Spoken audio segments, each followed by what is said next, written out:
The cave mouth yawned black against the white mountainside. Snow fell in thick curtains, erasing footprints as fast as they appeared. Maggie Aldridge stumbled out of the darkness, her wedding dress torn and muddy. Blood stained the white silk. Not her blood, someone else's. Her hands clutched a metal printing plate, the kind used for engraving, the kind used for making money that wasn't real. Behind her, deep in the cave, gunshots echoed off stone walls, men shouting, someone screaming. She ran, the snow grabbed at her feet like frozen hands, her lungs burned. The cold bit through the thin dress, turning her skin to ice. Three voices called from the cave entrance. Three men silhouetted against the dim light from inside. Maggie, where are you? Oh, that was Bridger, tall and steady, the one who made her feel safe. God damn it, woman, you'll freeze. Flynn, wild and dangerous, the one who made her feel alive. Please come back. We can explain. Dash, gentle and knowing, the one who made her feel understood. She fell. Her knees hit a buried log, and she went down hard. The printing plate flew from her hands, landing in the snow. She crawled forward, grabbed it again. Evidence, proof of what she'd seen. Her fingers found something else in the snowdrift. A piece of paper, wet from the snow but still readable in the moonlight. $100 bill, freshly printed, the ink still damp. Fake, all of it fake. She looked at her left hand. 3 wedding rings on one finger. Gold, silver, bronze, one from each of them. Married 2 days ago in a ceremony under the stars. Which lie do I believe she thought? The men who said they loved her or the evidence in her hands? The snow fell harder. The voices grew distant. Maggie pressed the counterfeit bill and the printing plate against her chest and kept crawling through the white darkness away from the cave, away from the 3 men she'd promised to love, away from everything she thought she knew. 14 weeks earlier, she hadn't known any of this existed. 14 weeks earlier, she'd been someone else entirely. 14 weeks earlier in Boston, Massachusetts, autumn leaves had been falling instead of snow. And her uncle had smiled at her across the breakfast table like he wasn't planning her murder. The morning light came through the tall windows of the Beacon Hill mansion. October sun, weak and pale. It touched the silver coffee service, the china plates, the untouched toast on Maggie's plate. Uncle Leland sat across from her, reading the newspaper. 48 years old, respectable gray at his temples, banker's hands soft and clean. He looked like what he pretended to be. A gentleman, a guardian, a man of means caring for his orphan niece. Maggie had lived with him for 5 years, since her parents died, since the carriage accident that left her alone in the world at 16. She remembered the funeral, rain on black umbrellas, her mother's coffin next to her father's. Uncle Leland's hand on her shoulder, heavy and possessive. You'll live with me now, he'd said. I'll take care of everything. Everything had meant the $50,000 inheritance from her father, the shipping fortune old Harold Aldridge had built, the trust fund that would be hers at 25 or upon marriage, whichever came first. Leland had managed it all, managed her, kept her close and controlled and small. Now she was 21, 4 years from freedom, or 1 marriage away from it. He lowered the newspaper. I've found something that might interest you, he said. His voice was cultured, kind even. But Maggie had learned to hear the calculation underneath. 5 years of living in his house had taught her that. He slid a newspaper clipping across the polished mahogany table. She picked it up. Respectable wife saw it. 3 brothers establish property in Colorado territory, seek educated woman of good character for marriage. Correspondence welcome. Serious inquiries only. She read it twice, looked up at him. You're suggesting I become a mail-order bride. I'm suggesting, Leland said carefully, that you might find happiness away from Boston. A fresh start. The mountain air, a simpler life. With 3 strangers in the wilderness. With 3 respectable men who built something with their own hands. Who want a partner, not an ornament. He paused. You've always said you wanted to teach. Imagine mountain children who need education. Imagine making a real difference. It was a good pitch. He'd thought it through. Maggie set down the clipping. And my inheritance would transfer when you marry as specified in your father's will. You'd have financial independence, the freedom you have wanted. She studied his face, looking for the trap. It was there somewhere. It always was with Leland. But the thought of leaving Boston, leaving this house, leaving him, pulled at something deep in her chest. Hope, maybe, or desperation wearing hope's mask. I'll think about it, she said. He smiled. Of course, take your time. I only want what's best for you, Margot. You know that. He'd never called her Maggie, always Margot, the formal name, keeping her at arm's length even as he kept her close. She excused herself from breakfast, went upstairs to her room, sat at the window looking out at Commonwealth Avenue, at the trees shedding their leaves, at the familiar world she'd known her whole life.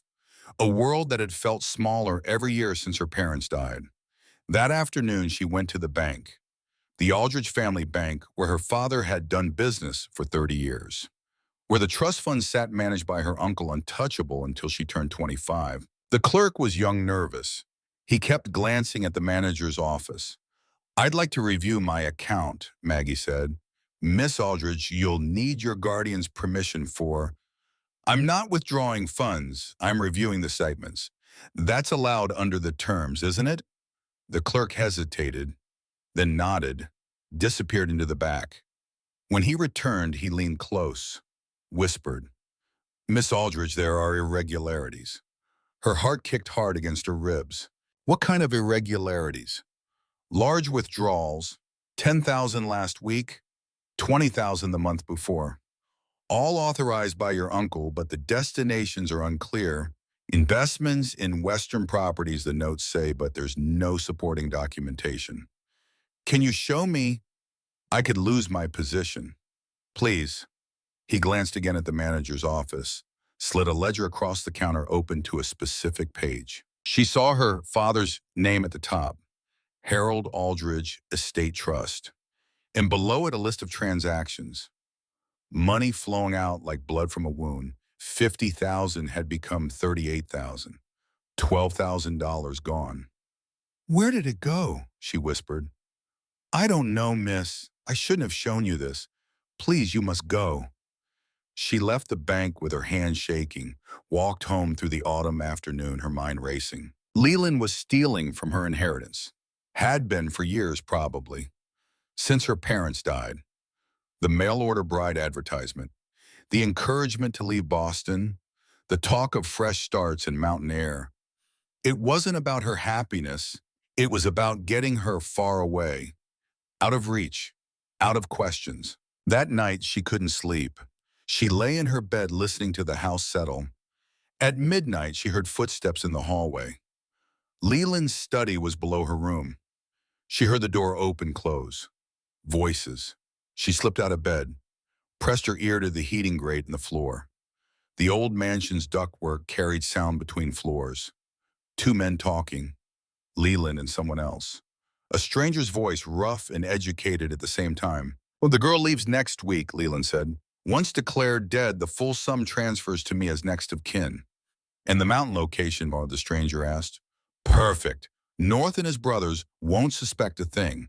The cave system is exactly what you need, isolated, inaccessible. We can scale up production significantly. What about the bodies? Disappeared in the wilderness, happens all the time. Young woman travels west seeking adventure, never arrives. Tragic but not uncommon. Silence. Then the stranger again. The last girl, the North woman, she caused problems. Eleanor Walsh was a mistake, she saw too much. But we've had her contained for 5 years now. She's not a threat anymore. And this new one, your niece, more tractable, sheltered, naive. She'll go exactly where I send her. The men I've hired will ensure she doesn't come back. Maggie's legs went weak. She sat down hard on the floor, hand over her mouth to keep from making a sound. They were planning to kill her. Not directly, not with their own hands, but send her west to men who would. Make it look like an accident, a disappearance, a tragedy. and something about a cave system. Production. The Walsh woman who'd seen too much. She crawled back to bed, lay there shaking, thinking. By morning, she'd made her decision. The next day, she told Leland she'd accepted the Colorado offer. She'd go west, marry the three brothers, start her new life. He looked pleased, relieved. I think you're making a wise choice, Margot. Thank you, Uncle, for everything you have done for me. The lie tasted like ash in her mouth, but she smiled, played the grateful niece, let him think she suspected nothing. Because if he wanted her in Colorado, there was something there he didn't want found, something worth killing for. And she was going to find it before his hired men could make her disappear. The train west left on a cold October morning. Rain lashed the windows of South Station. Maggie stood on the platform with one small trunk, wearing her traveling dress, her mother's cameo at her throat. Leland had come to see her off. Stood there with his umbrella, looking concerned and paternal. Write to me when you arrive, he said. Of course. And Margot, be careful, the frontier can be dangerous. I will. He kissed her forehead. She felt nothing. No warmth, no affection. Just the cold touch of a man who had arranged her murder. The train pulled away. She watched him shrink on the platform until he disappeared. Then she opened her reticule. Inside, folded small, was the paper she'd stolen from his study 2 nights ago. She'd picked the lock on his desk, searched through his files while he slept. Found a list, names and dates, transfers to Western operations, it said at the top. Her father, Harold Aldridge, deceased. Estate $50,000. And below it another name, Eleanor Walsh North. Deceased. The same word, deceased. But if Eleanor Walsh was dead, why had Leland said she was contained? That she'd seen too much. Maggie folded the paper again. Put it away. The train carried her west through rain, then snow, then clear autumn skies. She changed trains in Chicago, again in Denver, shared cars with other women, some traveling alone like her, some with families. In the Denver station, waiting for the connection to the Colorado mountain towns, she met another young woman. Pretty blonde, nervous. First time west, the woman asked. Yes. Me too. I'm meeting my husband. Mail order arrangement. We've been writing for 6 months, but I've never met him in person. She laughed, but it sounded brittle. Bit terrifying, isn't it? Yes. My friend did this last year. Went to Colorado. I got 3 letters from her, then nothing. I tell myself she's just busy. That mountain mail is unreliable. But sometimes I wonder. Maggie felt ice in her stomach. What was her name? Elizabeth Garrett. Do you know her? No, I'm sorry. Another name for the list. Another disappeared woman. The stagecoach from Denver climbed into mountains that looked like they'd been carved by giants. Pine forests thick and dark. Peaks white with early snow. Air so thin it hurt to breathe. Maggie shared the coach with a merchant, 2 prospectors, and a woman traveling to visit her sister. They rattled over rough roads through narrow passes past drop-offs that made her stomach clench. On the second day, as they climbed toward a high pass, shots rang out. The driver cursed. The horses screamed. The coach lurched sideways. More shots, closer. Bandits, the merchant yelled. Through the window, Maggie saw riders. 3 of them faces covered with bandanas, firing rifles in the air. But not at the coach. Around it, warning shots. The driver pulled the horses to a stop.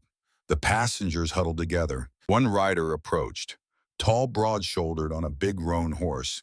He had a rifle, but he held it low. "Nobody gets hurt," he called out. "We just need the girl." The merchant looked at the woman traveling to see her sister. "Take her. Take whatever you want." Not her, the Aldridge girl. Everyone turned to look at Maggie. Her heart hammered. Leland's men. It was happening now, sooner than she'd expected. She met the rider's eyes through the window. Blue eyes, hard and assessing. "Miss Aldridge," he said, "you need to come with us. Your uncle wants you dead. We're the men who aren't going to let that happen." "What? You get off this stage, you'll reach the next town. Your uncle's got men waiting there. They'll kill you, make it look like an accident. We're taking you somewhere safe. I don't believe you. Don't care what you believe. You're coming with us either way. He dismounted, opened the coach door, reached for her. Maggie pulled back. No, we can do this easy or hard miss, but we're doing it. Behind him, the other two riders moved closer. One had red hair spilling out from under his hat. The other wore spectacles incongruous on a bandit's face. The merchant grabbed Maggie's arm. Take her. Just don't hurt the rest of us. The tall rider's expression hardened. He yanked Maggie out of the coach, tossed her over his shoulder like a sack of grain. She screamed, kicked, beat her fists against his back. He threw her onto his horse, mounted behind her, wrapped one arm around her waist, iron strong. Ride, he told the others. They galloped into the trees. Behind them, the coach driver was already whipping the horses forward, getting away as fast as possible. Maggie tried to jump.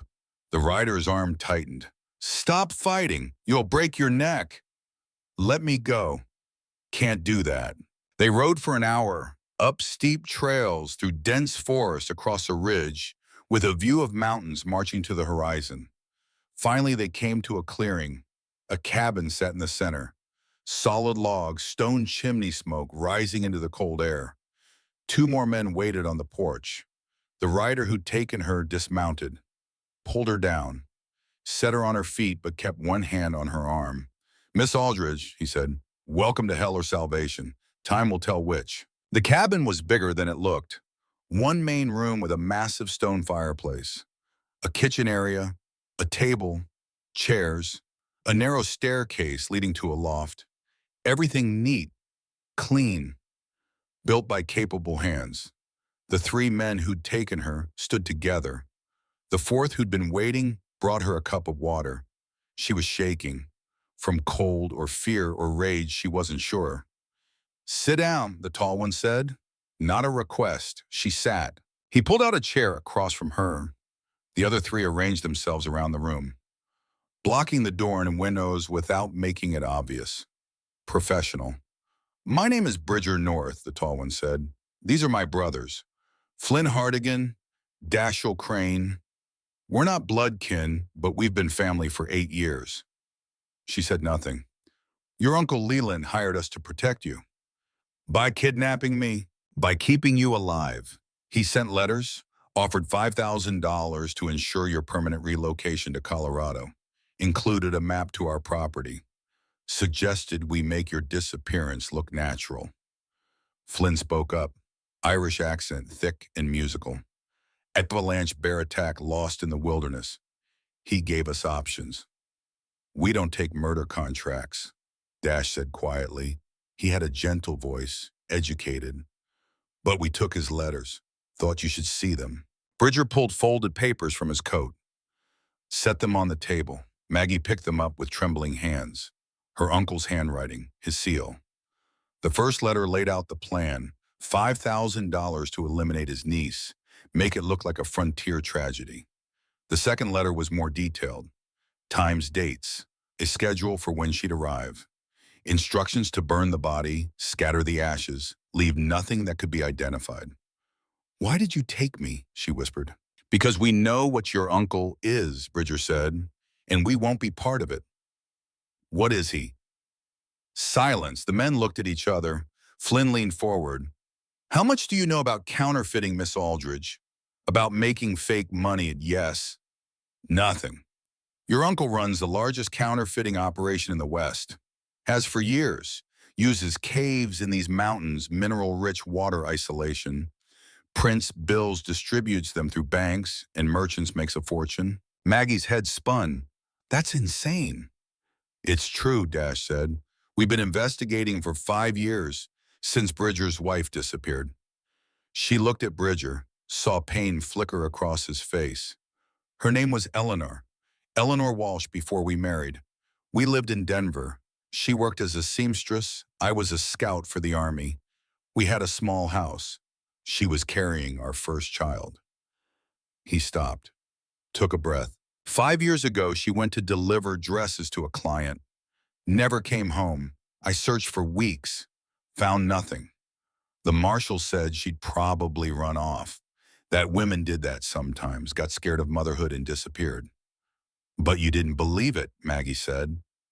No, Eleanor wouldn't run. She wanted that baby more than anything.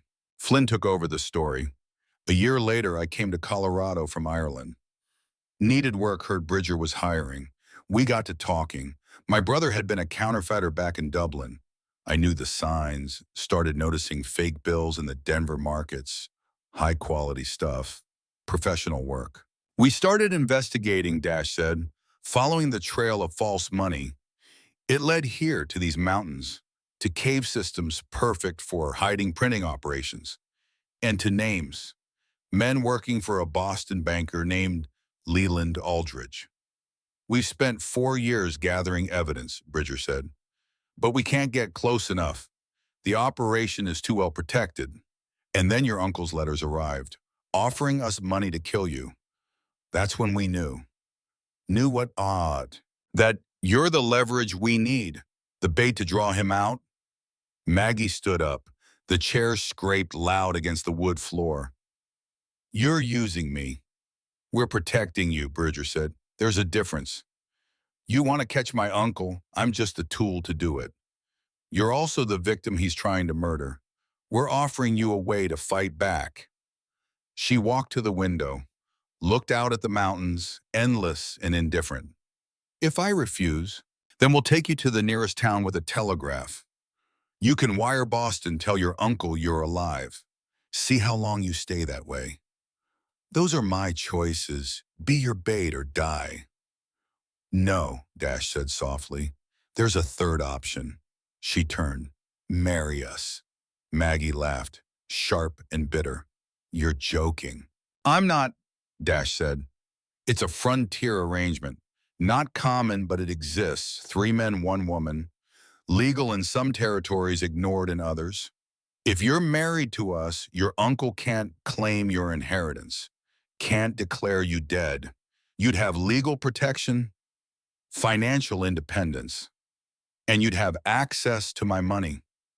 We'd have a family, Bridger said, something none of us expected to find again. Flynn grinned, not kindly. Plus it'd drive your uncle mad, knowing his plan failed. That's worth something. Maggie looked at them. 3 dangerous men offering her an insane solution to an impossible problem. I need time to think. First snow comes next week, Bridger said. After that, you're trapped here until spring, whether you like it or not. So think fast. That night, she lay in the loft bedroom they'd given her on. Small but clean. A real bed with quilts. A window looking at stars so bright they hurt to see. She heard the men talking below, low voices around the fire. She'll run, Flynn said. No, Dash said. She's smart. She knows she has nowhere to go. She's terrified, Bridger said. Of us, of Leland, of everything. Give her space. Silence, then Dash again. Do you think Eleanor's still alive? Long pause. I don't know, Bridger said. But if she is, and Leland's kept her for 5 years, God knows what state she's in. Maggie pressed her hand against her mouth. Eleanor, the name from her uncle's list. The woman who'd seen too much. The one they'd contained. If Eleanor was alive, she was a prisoner. Had been for 5 years, and Maggie was supposed to be next. She got up, crept down the stairs. The men looked up as she appeared. I'll stay until spring, she said. I'll help you catch my uncle, but I won't marry you. Not yet. Maybe not ever. Bridger nodded. Fair enough. But, she continued, I want to know everything. About Eleanor. About the counterfeiting. About what my uncle's really doing in these mountains. Agreed. And if you're lying to me, if this is another trap, I'll find a way to make you regret it. Flynn laughed. I like her. Dash stood, offered his hand. Partners then, until spring. She shook it. His palm was warm, calloused from work. Partners, she agreed. She didn't see the letter that arrived 2 days later, brought by a rider who left it at the trading post 5 miles down the mountain. Flynn collected it, brought it back, set it on the table in front of Bridger. The seal was broken. They'd already read it. Bridger handed it to Maggie. It was from Leland, addressed to J. North, short and cold. Confirm niece's death. Legal matters require proof. Payment on delivery of remains. Maggie's hands shook. He thinks I'm already dead. Or will be soon, Bridger said. Then we let him think it, Flynn said. Let him relax, think his problem solved. And while he's relaxed, Dash added, we investigate. Maggie looked up at them, three strangers who'd become her only allies in a world that wanted her erased. When do we start? Bridger smiled, grim and determined. Tomorrow, but first there's something you need to see. He led her outside. The sun was setting, painting the mountains gold and purple. Clouds gathered over the peaks, heavy and dark. Storm coming, he said. Big one. We'll be snowed in for weeks once it hits. How long do we have? 3 days, maybe 4? She looked at the horizon, at the wall of weather building there. Then we'd better move fast. There's one more thing, Bridger said. He turned to face her fully. Your uncle's operation and the counterfeiting, it's not just about money. There's something else, something bigger. What? We don't know yet, but Eleanor found out. That's why they took her. That's why they'll kill you if they get the chance. So we find Eleanor. Yes. And we find out what secret's worth murdering for. Yes, Maggie nodded, drew her shawl tighter against the cold wind. Then let's not waste time. Behind them, the cabin glowed with lamplight. Inside, Flynn and Dash were preparing supplies, weapons, maps, everything they'd need for what came next. The storm clouds rolled closer. The temperature dropped.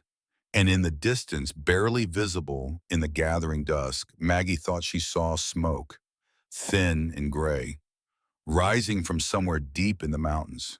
From a cave, maybe, where secrets were printed on paper and lives were erased like ink on snow. She was going to find those caves, find Eleanor, find the truth, even if it killed her, especially if it killed her uncle first. The first snow came on the third day. Maggie woke to silence, the kind of silence that means the world has been muffled under something heavy and white. She went to the window and saw it, snow covering everything, the clearing, the trees, the mountains beyond. No tracks, no paths, no way out. They were trapped until spring. Bridger found her there looking out at the white prison. You agreed to stay until spring, he said. Looks like spring just got a lot further away. She turned. He stood in the doorway to the loft, coffee in hand, face unreadable. How long? 4 months, maybe 5. Depends on the thaw. 4 months with 3 strange men. 4 months playing a role. 4 months preparing to face her uncle in whatever darkness he'd built in these mountains. She took the coffee he offered. Their fingers brushed. His were warm, calloused, steady. Then we'd better start, she said. They gathered around the table after breakfast, maps spread across the scarred wood. Bridger had marked locations, caves' water sources, trading posts, places where counterfeit bills had appeared. The operation moves, he explained, never stays in one place longer than a month. They've got multiple caves set up, printing presses that can be dismantled and moved quickly, a network of distributors. Flynn jabbed a finger at one marked location. This one's active now. We've seen smoke, fresh tracks. 3 weeks ago, a merchant in town got stuck with $500 in fake bills, all new, all perfect, came from here. Dash unfolded another map. This one showed cave systems, complex networks underground. The mountains hollow in places, limestone formations, underground rivers. Perfect for hiding. Also perfect for getting lost and dying. So how do we get in? Maggie asked. We don't, Bridger said. Not yet. First you learn to survive. Learn to defend yourself. Learn to be convincing. Convincing as what? As our wife. The word hung in the cold air. Flynn grinned. Town has already got questions about you. Strange woman shows up. 3 men take her in. They're talking. We need them talking the right things, which are that you're our bride, that you came west looking for a husband and found three. Scandalous maybe, but legal enough. Keeps people from asking harder questions. Dash pushed his spectacles up. It also protects you. If Leland's men come looking, they're looking for a victim. A lone woman, not a married woman with three armed husbands. Maggie looked at the three of them. Different as they could be, Bridger tall and stone-faced, Flynn compact and dangerous, always moving, Dash lean and quiet, always watching. I'll need rings, she said. Bridger pulled a small leather pouch from his pocket, poured 3 rings onto the table, gold, silver, bronze. Bridger's mother's ring, Dash said, indicating the gold. Flynn won it off a British officer in a boxing match. The silver. And mine came from a pawn shop in Chicago. Not romantic, but real. She picked them up. They were heavy, solid. She slipped them onto her left ring finger. They fit. What now? She asked. Now, Bridger said, we make you dangerous. The days blurred together, each one colder than the last, snow piling higher against the cabin walls. Bridger taught her to track. They'd go out in the morning, him pointing to marks in the snow. Deer prints, elk, rabbit, then human. Boot prints, different sizes, different gaits. That's a man favoring his left leg, Bridger said, kneeling by a set of tracks. Heavy, carrying something. See how the heel digs deeper, moving slow, careful. One of Leland's men. Or a trapper, or someone lost. You learn to read the story the snow tells you. Then you know whether to run or fight. He taught her to move quietly. To use the terrain, to hide in plain sight. You're small, he said. Use it. People overlook small. Get close before they see you coming. Flynn taught her to shoot. They set up targets behind the cabin. Tin cans on fence posts. He handed her a pistol. Colt Peacemaker, heavy and cold. You ever fire a gun? No? Good. No bad habits to break. He showed her the stance. Feet apart, knees soft, weight forward. How to grip it. How to breathe. You don't pull the trigger. You squeeze. Slow. Steady. Like you're asking it a question. She fired. The recoil kicked her hands up. The shot went wide. Again. She fired 20 rounds that first day. Hit the can twice. Her ears rang. Her hands ached. Flynn reloaded, handed the gun back. Your uncle's men won't miss. You need to be better than them. I will be.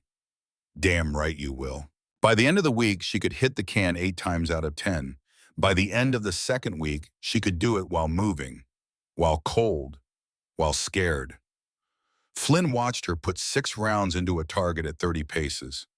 You're a natural, he said, something in his voice that wasn't just approval, something warmer.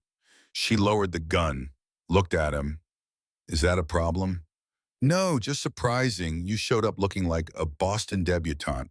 Turns out you've got iron underneath. I've had 5 years of my uncle's house.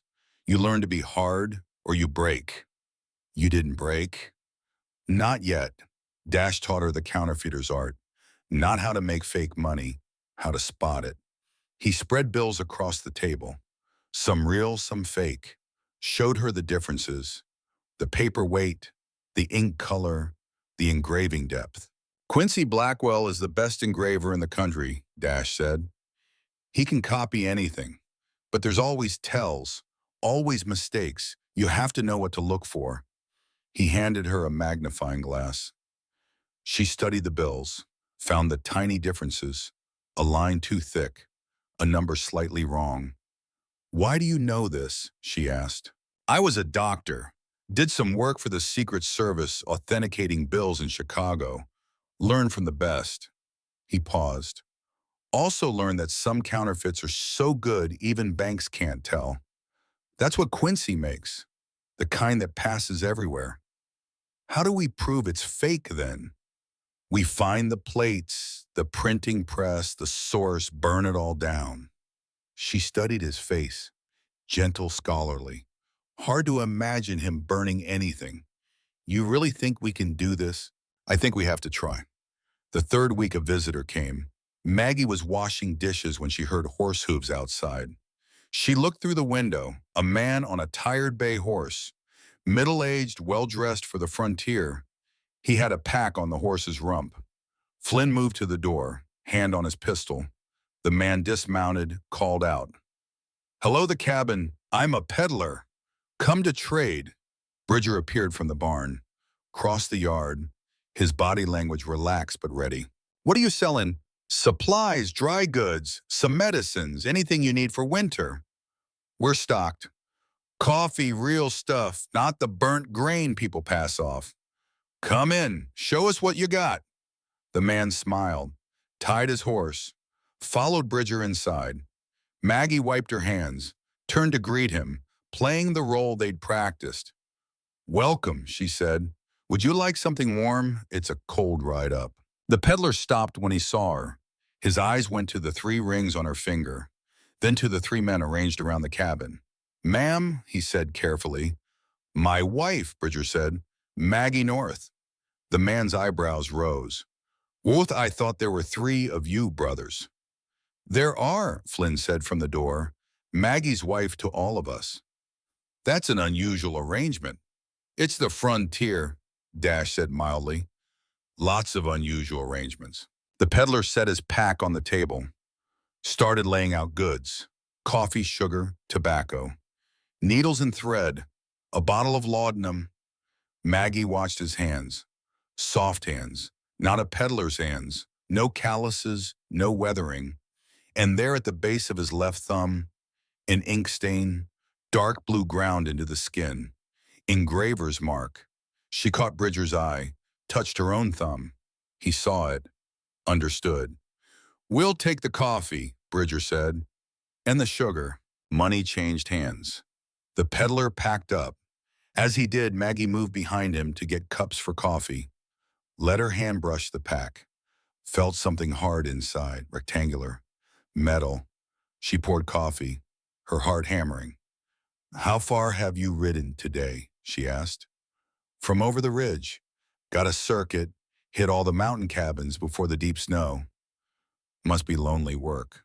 "It is, but profitable." He smiled. "Folks need supplies. They don't ask questions about where they come from." He drank his coffee fast, stood to leave. "You ever get over to the valley, the one with the limestone caves?" He froze just for a second. "Can't say I have. Why? I thought I saw smoke there last week. Wondered if there were cabins we didn't know about." "Probably just steam from the hot springs underground. Looks like smoke in the cold." He left quickly after that, rode away without looking back. Bridger watched him go. "He was scouting us, checking to see if we suspect anything." Dash agreed. "He's got printing plates in that pack," Maggie said. "I felt them." Flynn was already moving. "I'll follow him." "Careful," Bridger warned. "If he's going back to the caves, there'll be others." Flynn grinned. "Careful's my middle name." "Your middle name is Trouble." "Same thing." He left through the back, moving fast and quiet. Maggie picked up the coins the peddler had given them as change, held them to the light. "Dash, look at these." He took them, studied them through his magnifying glass. "Counterfeit, good ones too." He showed her the tells. "He paid us in fake money, either testing us or insulting us." "Or marking us," Bridger said darkly. "For what?" "For elimination. We know too much. We're too close. Sooner or later, they'll come for us." That night, Flynn didn't come back.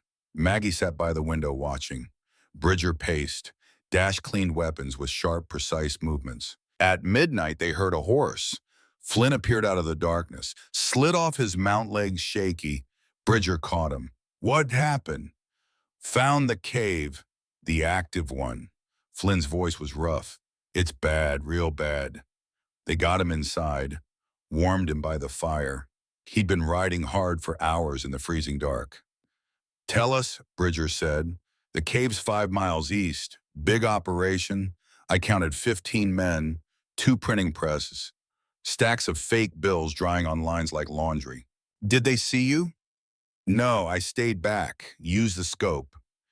He pulled it from his coat, handed it to Bridger. But I saw something else. Maggie felt her stomach drop. What? Flynn looked at Bridger, his face carefully blank. A woman, living there, working with them, hanging the bills to dry, cooking for the men. She was wearing a green dress, old-fashioned cut, like something from 5 years ago. Bridger's hands clenched. Eleanor. I couldn't see her face clearly, but it could be. Silence.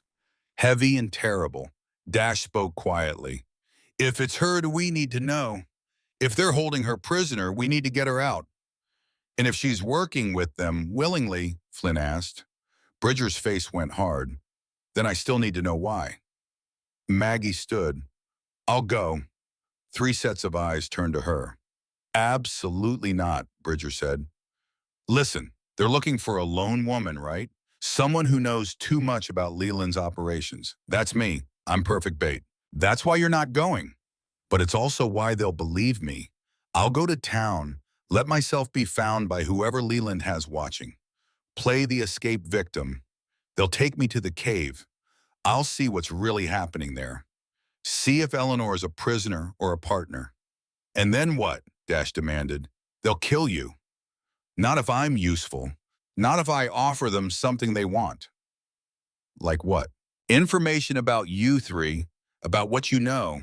I'll trade it for my life. That's what a scared girl would do. Flynn shook his head. Too dangerous. Everything's dangerous, but I'm the only one who can get inside without them knowing I'm a threat. Bridger stood, walked to the window, stared out at the night. If you do this, he said without turning, you're on your own. We can't come for you right away. We blow the whole thing. I know. They might torture you. For information. For sport. I know. Eleanor might not be who I remember. She might be broken. Or worse. I know. He turned. His eyes were winter itself, cold and lethal. And if you die in there, I'll burn that mountain down with everyone in it. I'd expect nothing less. They planned for 2 days, worked out every detail, what she'd say, what she'd offer, how she'd signal if she was in real danger. Red Wolf Standing arrived on the 3rd day. The Shoshone scout appeared like a ghost at dawn, talked with Bridger in low tones. Federal marshals are coming, Red Wolf said. Real ones. Someone tipped them about the counterfeiting. They'll be here in 2 weeks. Who tipped them? Don't know, but there's more. Marshal Vance, the one in town. He's on Leland's payroll. He'll warn the caves. They'll shut down, disappear. You've got maybe a week before everything vanishes. Bridger swore. We move now, then. Maggie packed a small bag, took off the 3 rings, left them on the table. I'll get them back, she said. You better, Flynn replied. Dash handed her a small knife. Hide this. If things go bad, use it. She tucked it into her boot. Bridger walked her to the tree line. Last chance to back out, he said. I'm not backing out. You're braver than I gave you credit for. I'm more terrified than you know. But I'm also more angry. My uncle killed my parents, stole my inheritance, tried to kill me. I want to watch him hang, then come back alive, so you can watch. She looked up at him. His face was stone, but his eyes held something else. Worry, maybe more than worry. Bridger, if Eleanor's in there, if she's alive, what will you do? Get her out, no matter what.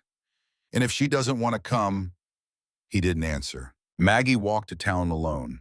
It took 4 hours through the snow. She made herself visible, stumbled into the trading post looking exhausted and scared. The owner, a man named Garrett, looked shocked. Miss, are you all right? I need help. I was kidnapped. 3 men. They held me in the mountains. Garrett came around the counter. Sit down. I'll get the marshal. No, not the marshal. He might be working with them. Marshal Vance is a good man. Please, just let me warm up. Then I'll go. But Garrett was already moving. Out the back to find Vance. Maggie waited, counted her heartbeats, wondered if she just made a fatal mistake. Vance arrived within minutes, mid-40s well-fed badge on his chest. He looked concerned. Miss Aldridge, your uncle's been worried sick. Sent telegrams, hired men to search. I escaped from the North Brothers. They took me from the stagecoach. We'll get you somewhere safe. Come with me. He led her out, not to the jail, to a horse, already saddled. Where are we going? She asked. Somewhere Leland's men can't find you. Somewhere secure. They rode east, toward the mountains, toward the caves. Maggie's hands were bound, not tight, just for show. Vance rode ahead relaxed. He thought she was helpless.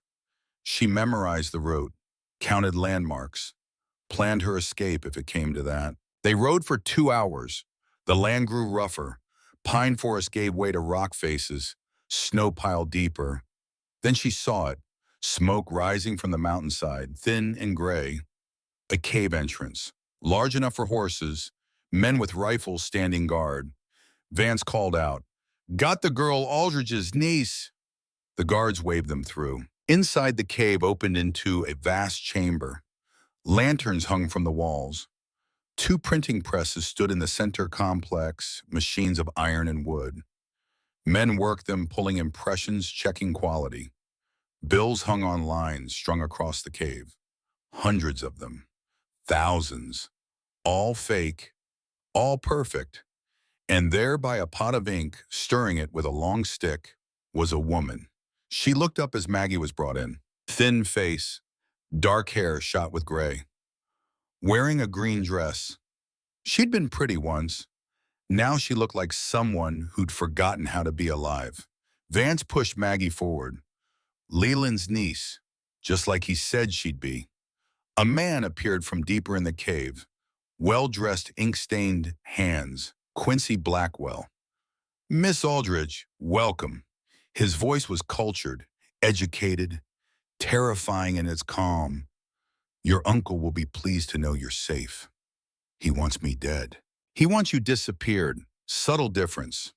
What are you going to do with me? That depends on how useful you are." He nodded to the guards. They grabbed her arms. The woman in the green dress watched, her face blank. Maggie met her eyes. "Eleanor." The woman flinched. First real reaction. "How do you know my name?" "Your husband sent me." Eleanor's face went white, then hard. "I don't have a husband, not anymore. Bridger North, he's been looking for you for 5 years. "Liar," Quincy interrupted. "Enough. Take her to the back. We'll deal with her later." They dragged Maggie deeper into the cave, past the printing equipment, past stacks of supplies, to a small chamber carved from the rock. They threw her in, barred the entrance. She was alone in the darkness. For an hour she sat, listening. The cave had sounds, dripping water, men's voices, the rhythmic chunk of the printing presses. Then footsteps, a lantern appeared. Eleanor stood outside the bars. "Why did Bridger send you?" "Ooh," her voice was hollow. "He didn't. I came on my own. But he's alive. He never stopped searching for you. He left me here. Sold me to Quincy for gold." "That's a lie. Quincy took you. Bridger thought you died." "I saw the papers. His signature. The bank transfers. Forged. All of it. Quincy's an engraver. He can fake anything." Eleanor's hands tightened on the bars. "Why are you telling me this?" "Because my uncle is Leland Aldridge. He runs this operation. He tried to kill me, too. We're both victims of the same men." "I'm not a victim. I'm a survivor. You're a prisoner. You just don't know it yet." Eleanor stepped back. "You don't know anything about survival, about what I've endured." "Then tell me." Silence. Then Eleanor spoke, low and broken. 5 years ago, I was delivering dresses. Came to a house in Denver. Walked in on Quincy killing a federal agent. The man was investigating the counterfeiting. Quincy shot him. I ran. They caught me. She touched her stomach. I was pregnant. 7 months. They took me here. Said if I helped them, they'd let me live. Let the baby live. Maggie's heart clenched. What happened? I worked, printed their money, did everything they asked. And then one night I went into labor. Early, too early. Her voice broke. The baby didn't survive. Quincy said it was better this way. One less complication. Then he showed me the papers. Said Bridger had sold me, that he'd taken money and disappeared, that I was alone. It was all lies. I know that now, but I didn't then. I was broken, lost. So I kept working, because it was all I had left. Maggie stood, crossed to the bars, put her hand over Eleanor's. Bridger's 5 miles from here, with 2 brothers, Flynn and Dash. They're coming, but we need to give them time. We need to survive until they get here. How, Moya? We make ourselves useful, we work, and when the moment comes, we fight. Eleanor looked at her, really looked, seeing her for the first time. You're very young to be this hard. I had a good teacher. My uncle's been trying to kill me since I was 16. Then we're sisters in suffering, and soon sisters in revenge. The next morning, Quincy came for them. You'll work, he said to Maggie, or you'll die. Choose. I'll work. They put her at the printing press with Eleanor, showed her how to load the paper, how to pull the impressions, how to check for flaws. It was delicate work, precise, the kind that required focus. While they worked, Maggie talked quietly. How many men guard this place? 20, rotating shifts. Weapons, rifles, pistols, they're well armed. Escape routes, 2 main entrance and a smaller tunnel to the south, both guarded. When does Leland arrive? Eleanor's hand stilled. How did you know he was coming? Because he always ties up loose ends. I'm a loose end. He'll come to make sure I'm dead. Tomorrow, Quincy sent word. He'll be here tomorrow. Maggie nodded. Then we move tonight. Move how? We're locked in here. I have a knife in my boot. Tonight when they bring dinner, I'll use it. You'll get us both killed. Or we'll get free. Either way, better than waiting to die. Eleanor stared at her, then smiled. A real smile, the first Maggie had seen. You remind me of myself before. Then let me remind you all the way. Help me fight. I will. But they never got the chance.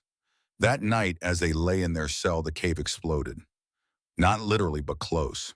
Gunfire, shouts, the sound of men dying. Maggie grabbed the bars. What's happening? Raiders, Eleanor said. Or Bridger. Red Wolf standing appeared at their cell, his face painted for war. He had the key, opened the lock. Come. Now, they ran. Through the chaos, through smoke and noise, men fighting everywhere. Maggie saw Flynn. He was a demon in the firelight, pistol in each hand, dropping guards like they were nothing. Saw Dash, methodical, precise. Each shot a kill. And Bridger. He fought like death itself, rifle butt to one man's head, knife to another's throat. Moving through the cave like he owned it. Eleanor stopped, stared. Bridger. He turned, saw her. The world stopped. 5 years of searching, 5 years of grief, 5 years of never giving up.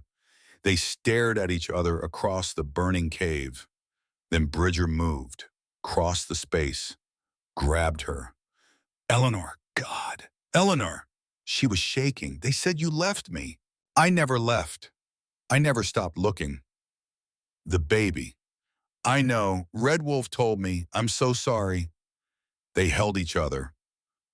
While the battle raged around them, Maggie turned away, gave them privacy, saw Quincy running for the south tunnel. She ran after him, grabbed a fallen pistol. Quincy. He spun, saw her, pulled his own gun. They fired simultaneously. His shot went wide. Hers didn't. He went down, clutching his shoulder. Not dead. Not yet. Maggie stood over him, the gun steady in her hand. Where's Leland? Coming tomorrow. You'll all be dead by then.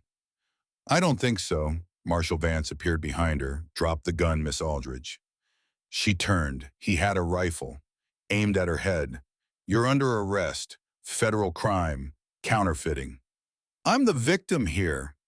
You're a witness to federal crimes. That makes you evidence. Evidence that needs to disappear. He was going to kill her. Kill all of them. Blame the counterfeiting on the North brothers and walk away clean. Flynn's voice cut through. I don't think so, Marshal. Vance turned. Flynn stood 10 feet away, both pistols aimed. You're outnumbered, Hartigan. Am I? Red Wolf's warriors appeared from the shadows. A dozen of them, arrows knocked. Waiting. Vance lowered his rifle. This isn't over. Yes, Bridger said, appearing with Eleanor. It is. He hit Vance once hard. The marshal went down and didn't get up. Then the cave shook. Dust fell from the ceiling. Rock groaned. The charges, Dash said. They're going off too soon. Charges, Maggie asked. We set explosives to destroy the presses, but they weren't supposed to blow for another hour. The cave shook again. Harder. Run, Bridger yelled. They ran, all of them, through the main chamber toward the entrance. Behind them, the cave collapsed, rock falling like rain. The printing presses crushed, the fake money buried. They made it out seconds before the entrance came down. Stood in the snow, breathing hard, watching the mountains swallow Leland's operation whole. Quincy was still inside.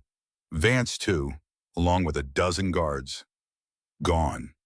Maggie looked at Eleanor, at Bridger holding her like she might disappear again, at Flynn and Dash, at Red Wolf and his warriors. It's not over, she said. Leland's still coming. Let him come, Bridger said. We'll be ready. Eleanor pulled away from him, looked at Maggie. I'll testify against Leland, against all of them. I've been silent for 5 years. No more. They'll come for you. Let them try. Flynn grinned. I like her. Dash nodded. Welcome back, Eleanor. She looked at Bridger, at the man she'd married a lifetime ago. I'm not the woman you remember. I'm not the man you left. Can we start over? We can try, Red Wolf interrupted. Federal marshals, real ones, coming fast. We need to move. They rode through the night, back to the cabin, back to safety. Behind them, the mountain burned. The cave collapsed. The evidence buried, but not all of it. Maggie had grabbed something before they ran, a printing plate, small, easy to hide. Proof. She'd show it to the marshals. Tell them everything. Point them at Leland. And watch her uncle's empire burn the way he tried to burn her. They reached the cabin at dawn, exhausted, bloody, alive. Inside, Eleanor collapsed by the fire. Bridger covered her with blankets, stayed close. Flynn cleaned his guns. Dash tended wounds. Maggie stood at the window, watching the sunrise paint the snow gold and pink. She thought about her parents, about the 5 years under Leland's control, about the woman she'd been when she left Boston. That woman was gone. This woman was harder, sharper, dangerous, and she wasn't done fighting. Eleanor didn't sleep that first night back. Maggie watched her from across the cabin. The woman sat by the fire staring into flames like they held answers. Bridger kept trying to talk to her. She'd answer in single words. Yes, no, maybe. Then retreat back into silence. 5 years in a cave changes a person, takes something essential and replaces it with stone. By morning, Eleanor looked worse. Hollow-eyed, shaking. Dash examined her, checked her pulse, her breathing, spoke quietly with Bridger.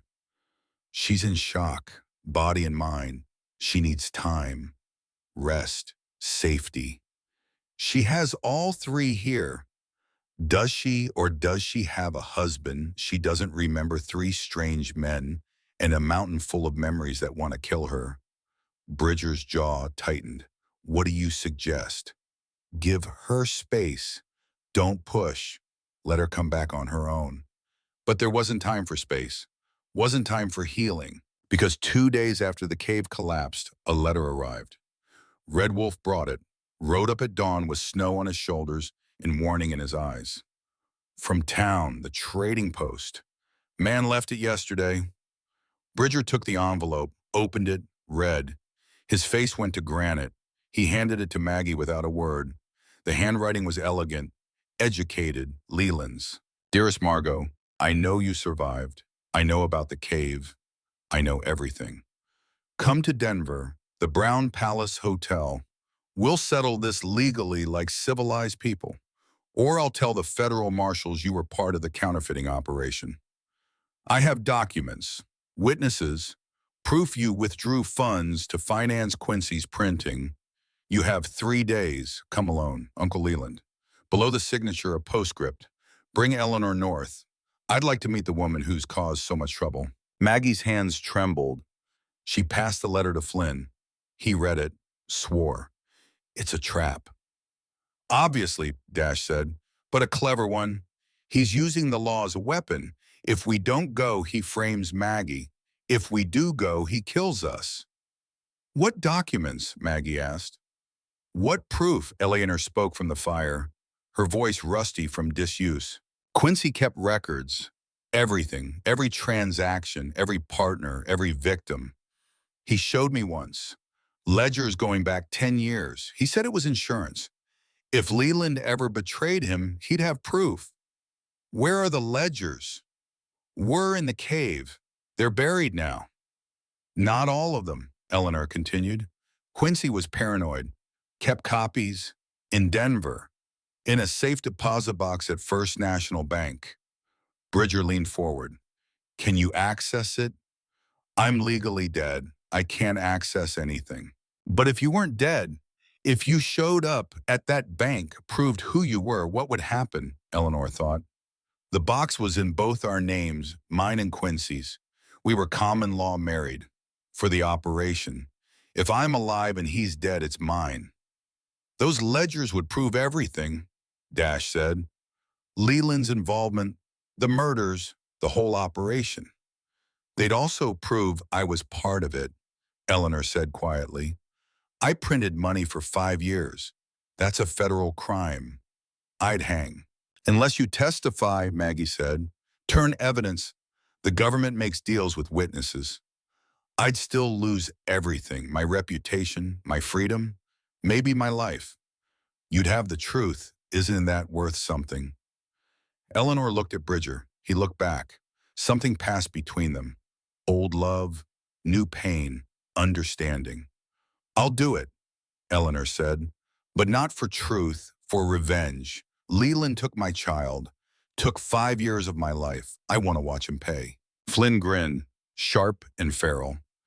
Now you're talking. They planned through the night, worked every angle, how to get to Denver, how to approach Leland, how to get the ledgers without Eleanor being arrested. And underneath it all, the question none of them spoke aloud. What happened to the marriage when Eleanor came back? Maggie saw Bridger watching Eleanor, saw the want in his face, the grief. 5 years of searching, and he'd found her, but found her broken, changed, maybe beyond repair. She saw Eleanor watching Bridger too, wary, frightened, like he was a stranger wearing a familiar face. And she saw Flynn and Dash watching her, Maggie, their wife for 6 days now. Except they'd never consummated it, never made it real, because Bridger's real wife had come home. The second night, Maggie couldn't sleep. She went outside. The snow had stopped. Stars blazed overhead, cold and distant. Flynn found her there. Can't sleep either. Too much thinking. He stood beside her, close but not touching. About Eleanor. About everything. The wedding, the marriage. What happens when this is over? What do you want to happen? She turned to look at him. His face was shadowed, but his eyes caught starlight. I don't know. I married 3 men I barely know to protect myself, to help catch my uncle. It was strategy, but somewhere along the way it became something else. What real, at least for me? Flynn reached out, touched her face, gentle despite his calloused hands. It's real for me, too. Has been since you first shot that pistol and didn't flinch. I thought there's a woman who won't break, who won't run, who'll stand and fight. I'm terrified most of the time. Being scared and being brave aren't opposites. They're twins. Can't have one without the other. He kissed her, soft, tentative, giving her space to pull away. She didn't. She kissed him back, tasted snow and smoke and something wild. When they broke apart, Dash was standing in the doorway, watching. Sorry, he said. Not sorry at all. Didn't mean to interrupt. You're not interrupting, Maggie said. Come here. He did, crossed the snow, stood on her other side. Three of them under the stars, two men and one woman, a family that shouldn't work but somehow did. What about Bridger? Dash asked quietly. What about him? He's got a choice to make. Eleanor or you, his past or his future. It's not that simple. Yes, it is. And whatever he chooses, we need to respect it. Even if it breaks us apart. Even then, they stood in silence, the mountain looming around them, the future uncertain as snow. Inside, Bridger sat with Eleanor by the fire. Tell me about the baby, he said. She flinched. Why by him? Because I need to know, because we lost a child together and I never got to grieve. Eleanor's hands twisted in her lap. It was a boy, 7 months along. He came early, the stress, the fear, everything. I labored for 20 hours in that cave. Quincy wouldn't get a doctor. Said it was too risky. Her voice broke. He was born blue, silent. Dash tried. He was there, he tried to save him. But the baby never drew breath, never cried, never lived. Bridger's hands clenched. I should have been there. You didn't know. I should have found you faster. You found me. That's what matters. Is it because you look at me like a stranger, Eleanor? Like you don't know me anymore? I don't. I knew a scout who loved to laugh, who sang off key, who made me feel safe. That man's gone. You're someone else now, harder, older. So are you. I know. That's why this won't work. The words hung between them. Heavy. Final. What won't work? Bridger asked. Us, marriage. Trying to go back to what we were. We can't. Too much has changed. So what do we do? Eleanor looked at him. Really looked. Seeing the man he'd become. We let each other go. We end the marriage, get a divorce. You move forward with Maggie. I move forward alone. Eleanor, I saw you with her Bridger, the way you look at her, like she hung the moon. You never looked at me like that. That's not true. It is. We were young, in love with the idea of love. But we didn't have what you have with her.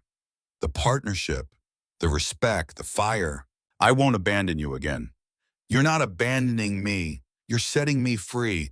Let me go, Bridger. Let me find out who I am without being someone's wife, someone's victim, someone's ghost. He stood, walked to the window, stared out at the night. If that's what you want, it is. Then I'll give you a divorce after Denver, after Leland pays. I'll give you whatever you need. Thank you. He turned. But I need you to know something. I loved you. I never stopped. If things were different, if we could go back, we can't, and that's all right. Love doesn't always mean staying. Sometimes it means letting go. Outside, Maggie heard everything through the window. The thin walls carried sound. She felt Flynn's hand tighten on hers, felt Dash move closer. He's choosing you, Flynn whispered. No, Eleanor's choosing herself. There's a difference, does it matter? It does to me. They went inside. The four of them plus Eleanor faced each other across the cabin. We leave for Denver tomorrow, Bridger said. All of us. We face Leland together. Get the ledgers. End this. And after, Maggie asked, after Eleanor gets her divorce, gets her freedom, and we figure out what comes next. Eleanor stood, crossed to Maggie, held out her hand. Thank you for coming for me, for fighting for me. You didn't have to. Maggie took her hand. Yes, I did. We're both Leland's victims. That makes us sisters. Sisters. I like that. Eleanor smiled. Small, but real. Take care of them. They're good men. Better than most. I will. And Maggie, don't let anyone make you small. Not Leland, not society, not even them. Stay dangerous. I plan to. The next morning, Red Wolf returned with news. Federal marshals arrived early, in town now, looking for everyone involved in the counterfeiting. They have warrants. For who? Bridger asked. Everyone. You three. Eleanor. Maggie. Quincy's men gave names before the cave collapsed. Marshal Coleman is leading. He's honest. Won't be bought. But he also won't stop until everyone's arrested. How long do we have? 6 hours, maybe 8. Then they'll come here. Dash swore. We can't run and fight Leland at the same time. We don't run, Bridger said. We go to them, on our terms. How? We bring the evidence.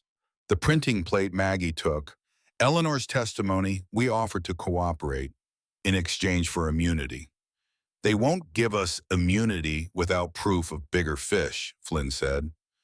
We have bigger fish. Leland Aldridge, Boston banker, mastermind of a 10-year counterfeiting operation. That's bigger than all of us combined. Eleanor nodded. I'll testify to everything. Names, dates, murders. All of it. They'll still charge you, Dash warned. Let them. I'll take my chances with the jury. 12 people hearing what I survived, what I endured. They might show mercy. Or they might hang you. Then I'll hang knowing I took Leland down with me. That's enough. They packed fast, weapons, documents, supplies. Everything they'd need. Red Wolf pulled Bridger aside. One more thing, Leland's not coming alone. He's bringing hired guns, 10 of them. Ex-soldiers, killers. Good. I'd hate for this to be easy. They rode out within the hour. 5 riders heading down the mountain. Maggie, Bridger, Flynn, Dash, Eleanor. Red Wolf stayed behind to slow the marshals. Give them time. The journey to Denver took 2 days. Hard riding through snow and cold. They stopped only to rest the horses, ate in the saddle, slept in shifts. Eleanor rode beside Maggie. They talked quietly. Are you scared? Eleanor asked. Terrified. Good. Fear keeps you sharp. It's when you stop being scared that you get careless. Did you stay scared? All 5 years? Every day, but I also stayed angry. Anger's stronger than fear. It gets you through when fear would break you. I'm angry too, at Leland, at what he did to my parents, to me. Then use it. When we face him, don't hesitate. Don't show mercy. Men like Leland don't understand mercy. They see it as weakness. What do they understand? Power and consequences. We give them both. They reached Denver on the second night. The city blazed with gaslight. Streets busy even after dark. The Brown Palace Hotel rose like a palace indeed. 5 stories of luxury. Leland's kind of place. They stabled the horses, changed into clean clothes, washed off the trail dust. Bridger pulled Maggie aside. Before we do this, I need to know, are you still willing? This could go bad fast. Leland won't hesitate to kill all of us. I'm willing, even knowing you might die, especially knowing that. I've been running from death since Boston. Time to turn around and face it. He kissed her forehead. You're braver than you know. I learned from you. They entered the hotel lobby, marble floors, crystal chandeliers, guests in evening dress moving through the space like dancers. The desk clerk looked at them, trail-worn and armed, out of place. Can I help you? Leland Aldridge's suite, Bridger said. Tell him Margot's here. The clerk hesitated. Bridger pulled out a $50 bill. Real money, not counterfeit. Now, the clerk took the money, sent a boy running. They waited, 5 of them standing in that opulent lobby, drawing stares. The boy returned. Mr. Aldridge will see you. Suite 503, top floor. They climbed the stairs, Bridger in front, Flynn and Dash flanking, Maggie and Eleanor behind. At the door, Bridger knocked. It opened immediately. Leland always stood there. Impeccable suit, silver hair, warm smile that didn't reach his eyes. Margot, my dear niece, and you brought friends. How delightful. Come in. The suite was enormous.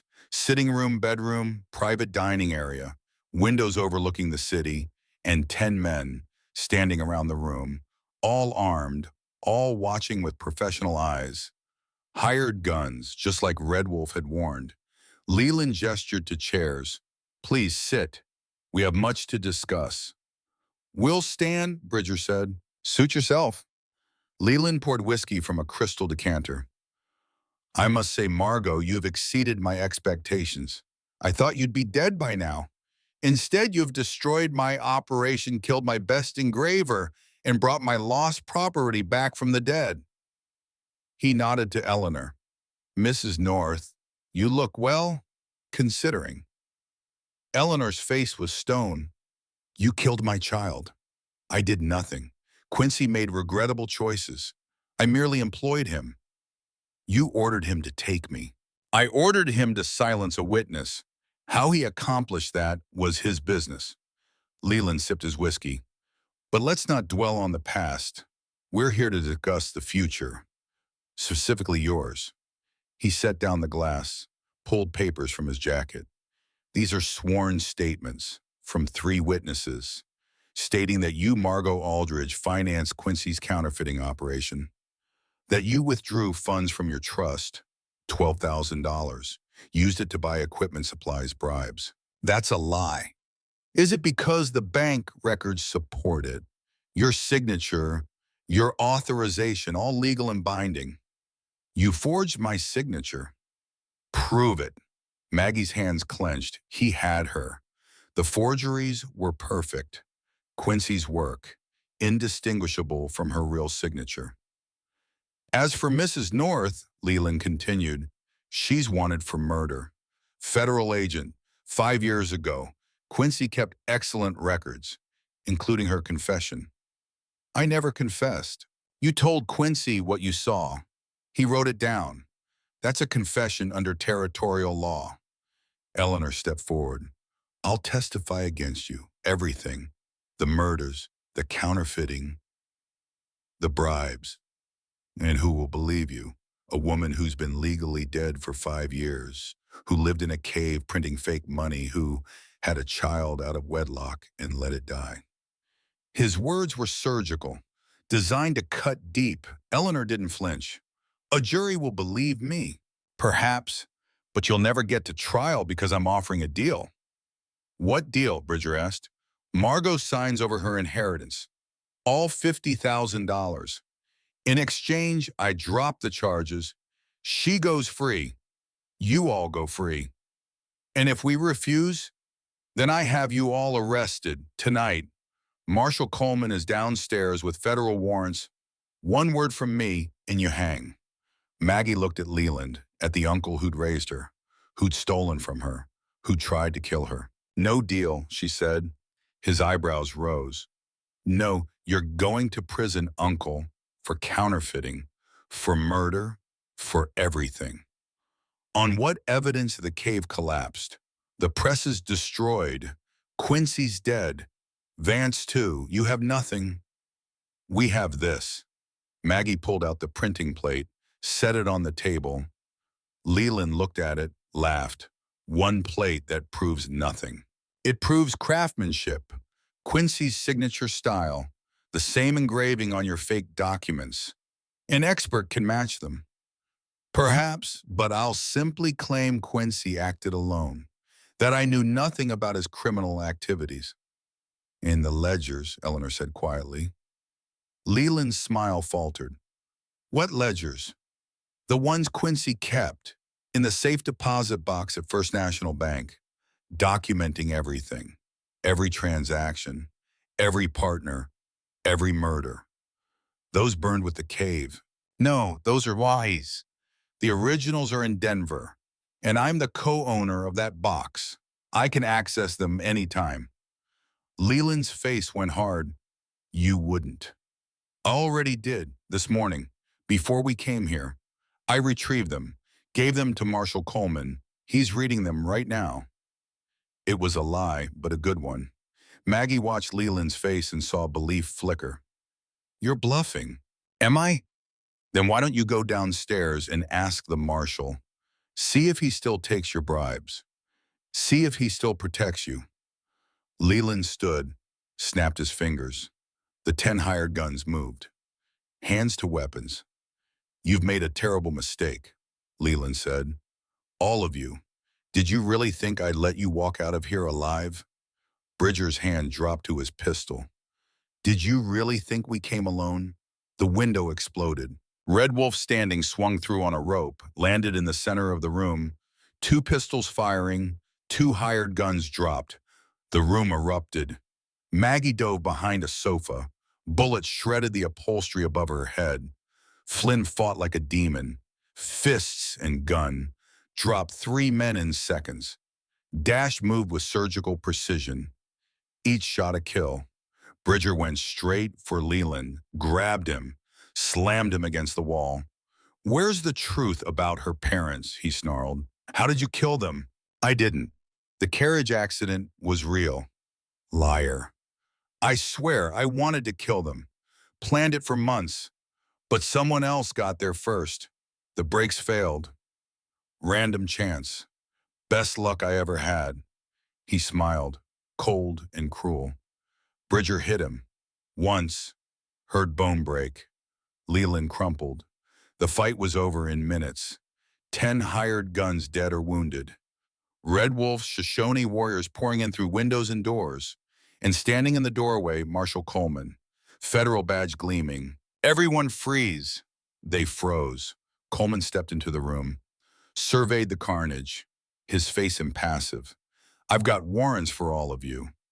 We know, Maggie said. That's why we came. To cooperate. By shooting up the Brown Palace. By defending ourselves. Leland Aldridge tried to kill us. Again. Coleman looked at Leland, bleeding on the floor.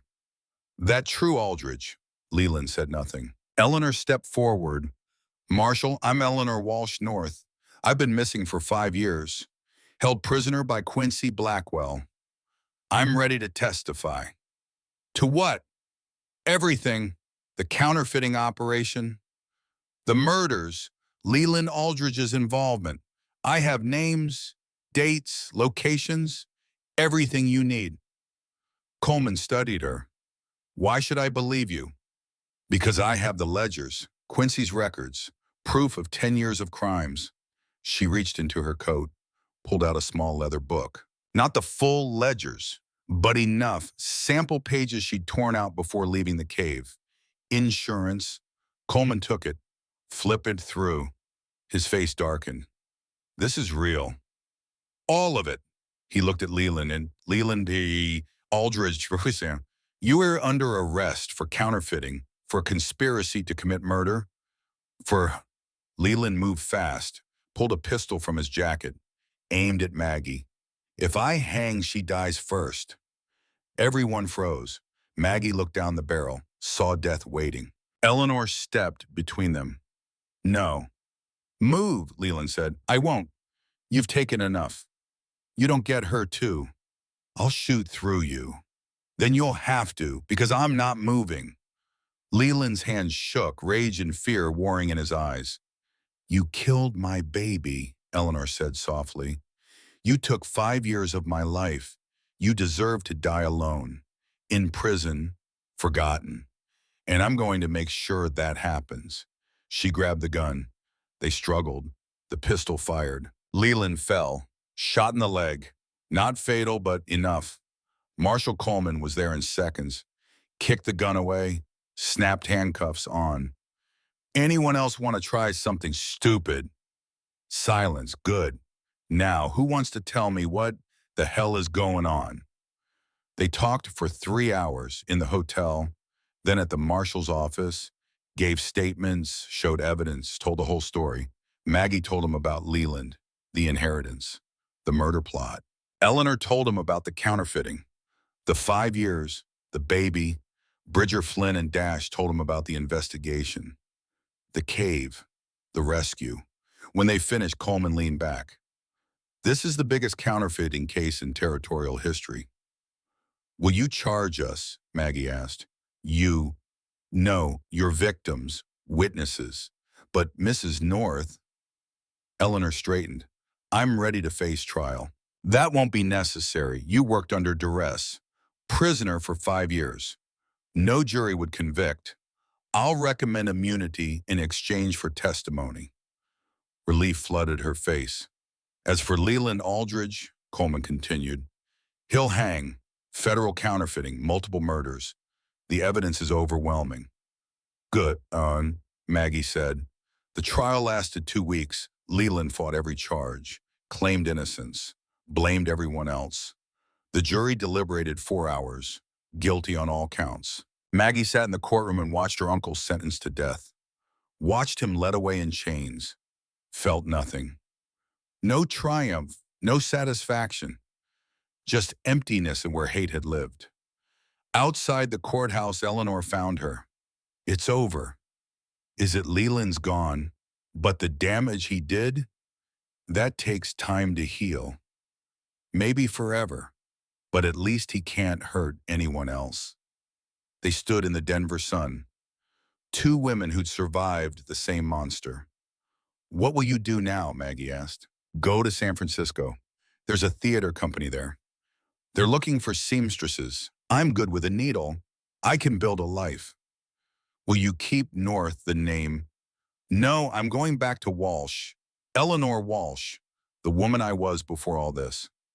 And the divorce. Bridger's lawyer is filing today. We signed the papers this morning. Clean break. Fresh start. She hugged Maggie, quick and tight. Thank you for everything. For saving me, for letting me go. Thank you for fighting. Eleanor left on the afternoon train. Maggie stood on the platform and watched until the train disappeared. Felt a hand on her shoulder. Bridger. You all right? I think so. Liar. She smiled. Maybe. They walked back to the hotel, the new one, cheaper, quieter. Flynn and Dash waited in the lobby. Eleanor's gone, Flynn asked. On her way to California. Good for her. And good for us, Dash added, because we need to talk. They went upstairs, to the room they had rented, all 4 of them. Bridger sat on the bed. We need to decide. About the marriage, about what happens next. What do you want to happen? Maggie asked. He looked at her. Really looked. I want you. If you'll have me. Not as strategy, not as protection, as my wife, for real. Flynn stood. I want that too. Dash nodded. As do I. Maggie felt her heart hammer. All 3 of you? All 3 of us? That's insane. So is counterfeiting, Flynn said. So is fighting your murderous uncle. So is everything we've done. But we did it anyway. We work well together, Dash added. We balance each other. You bring something to each of us that the others can't. And we bring something to you, Bridger said. Safety, partnership, family. Maggie looked at them, 3 men offering her an impossible future. Yes, she said. Yes to all of us. Yes to all of you. To this, to whatever we're building. It's not traditional. It's not normal, but it's ours. They were married the next day, properly this time, by a judge who didn't ask too many questions. Maggie Aldridge became Maggie North Hartigan Crane. She wore the 3 rings, gold, silver, bronze. And that night, for the first time, they made the marriage real. 6 weeks later, back at the mountain cabin, Maggie woke feeling sick. She made it outside before vomiting in the snow. Dash found her, checked her over with a doctor's eyes. When did you last bleed? She thought. Not since before Denver. 7 weeks ago. Maybe 8. He smiled. You're pregnant. I'm what? With child. Congratulations. She stared at him, then at her stomach, then laughed. I don't know whose it is. Does it matter? No, I suppose it doesn't. She told him that night over dinner, just dropped it into conversation. I'm pregnant. Thought you should know. Flynn dropped his fork. Bridger froze mid-chew. Dash grinned. I know. I examined her. And you didn't tell us, Flynn demanded. Wasn't my news to tell. They argued about names, about cribs, about how to baby-proof a mountain cabin. Maggie watched them, these three men who'd become her world, and thought about the woman who had left Boston 8 months ago. Scared, controlled, small. That woman was gone. This woman was strong, free, loved. The baby was born in spring. As snow melted and flowers bloomed, a girl, healthy, loud, perfect. They named her Eleanor Hope North Hartigan Crane, for the woman who'd survived, and for the future they were building. Red Wolf Standing visited, brought gifts from his people, blessed the child in Shoshone. Marshall Coleman sent a telegram. Leland had been hanged. Justice served. And Maggie stood on the cabin porch with her daughter in her arms and her three husbands beside her and thought, I was supposed to die, supposed to disappear, become a footnote in my uncle's crimes. Instead, I lived. Instead, I fought. Instead, I built something impossible and beautiful in mine. Years later, when Eleanor Hope was grown and Maggie was old, people would ask about her life, about the three husbands, the scandal, the arrangement. She'd smile, that secret smile of someone who knows the truth. Love isn't division, she'd say. It's multiplication. They didn't split my heart 3 ways. They made it 3 times bigger. But wasn't it hard, they'd ask? Wasn't it complicated? Everything worth having is hard. Everything worth keeping is complicated. But I wouldn't change a single day. And she wouldn't, because she'd been tested by winter and fire and death. And she'd survived. More than survived. She'd won. The mountain still stood. The cabin still sheltered. The family still thrived. And somewhere in Boston, in a forgotten cemetery, Leland Aldridge rotted in an unmarked grave, while Maggie North Hartigan Crane lived, loved, laughed, free, a long shot.